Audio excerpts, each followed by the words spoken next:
morning, dear children. Yesterday we discussed the first part of the story, Uncle Ken at the Wicket. It was the author of this story is Ruskin Bond.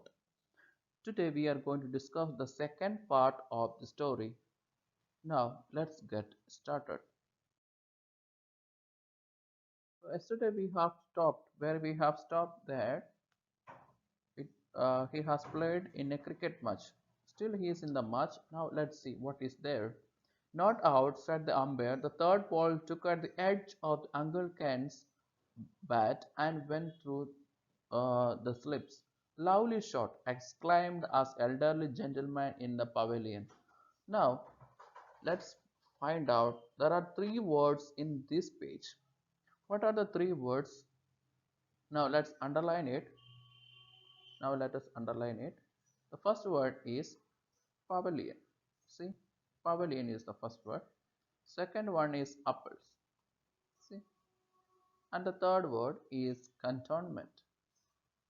Third word is cantonment.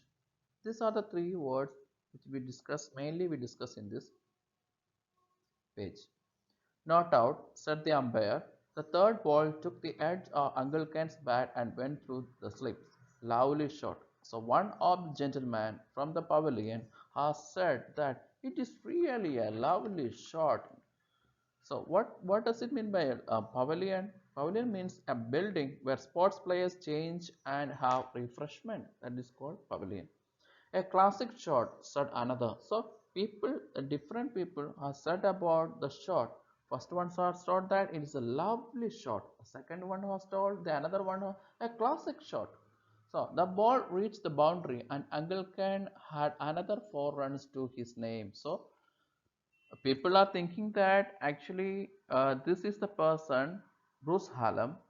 So who is playing here? Uncle Ken. Why he is playing here? Because the people who misunderstood that this is Uncle Bruce Hallam, so they received Uncle Ken to the stadium. So he got 4 runs. Then it was over, and another batsman had to face the bowling. He took a run off first ball and called for second run. Uncle Ken thought 1 run was more than enough. So he was the another batsman got chance to hit the ball. So he on the when he hit the ball, the both of them, you may know that how to play cricket, isn't it? Well, more about it. Uncle Ken thought 1 run was then enough. Why go running up and down wicket like a madman? However, when the batsman started running, he couldn't refuse to run. He ran halfway down pitch when the fielder hit the wicket. What happened? First, he was in confusion that whether why should I run? 1 run is better enough. But what happened to him? What happened to him? However, when the another batsman had started running, so he couldn't refuse.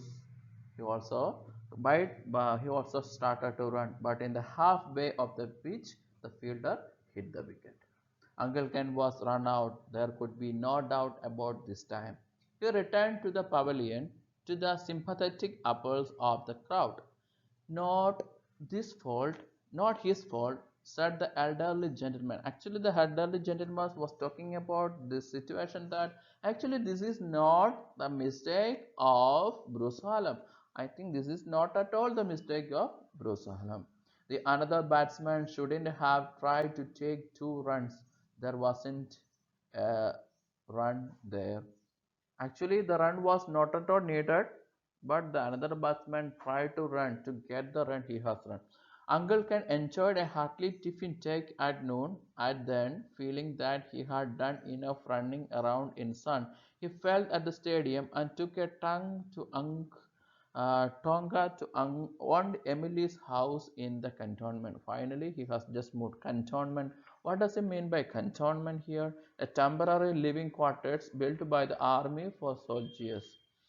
He was just in time. Second lunch taken in 1 o'clock when with Aunt Emily's family, and it was presumed. What the another word is here? I didn't see the word. Presumed means, see, let's underline it.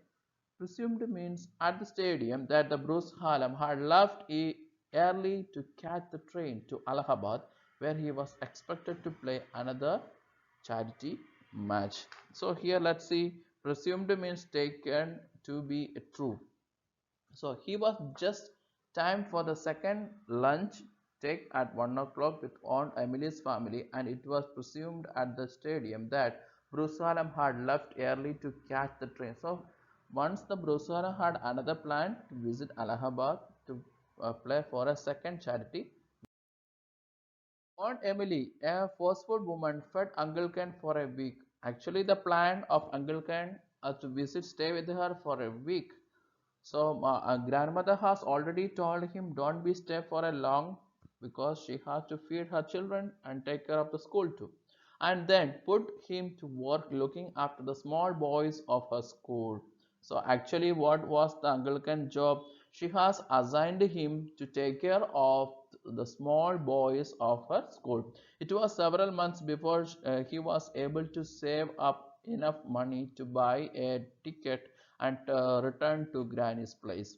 But he had the satisfaction of knowing that he had helped the great Bruce Hallam to add 8 runs to his granddaughter. Actually, he was so happy to say he got a satisfaction that for the name of Bruce Hallam, he added 8 runs to his granddaughter. The scorebook of Gomadi Cricket Association has recorded this feat for all the times. So, actually, the Bruce Hallam had a plan to visit and play for a charity match in the Gomadi Cricket Association. Actually, that was his first match, and this record will be there for a long time of period. Second time, if he come and play the record, if he could break the record, then the record change, or else the record will be written there for a long. Bruce Hallam run out. The Gomadi team lost that match, but the Anglican would readily admit where would we be without losers. So now the Gomadi team had what happened at the end? At the end, Gomadi cricket team associate, I mean, they lost the match, and Anglican would readily admit it. So this is the chapter. These are the descriptions about the chapter. Hope you understand it. There are words to know, and it is clearly written something about the author, Ruskin Bond. And these are the words to know. You must go through the words, note down in your notebook. And before you try to read, understand, learn those vocabulary words and by heart it. Thank you for listening me. I wish I wish you all the best and have a nice day.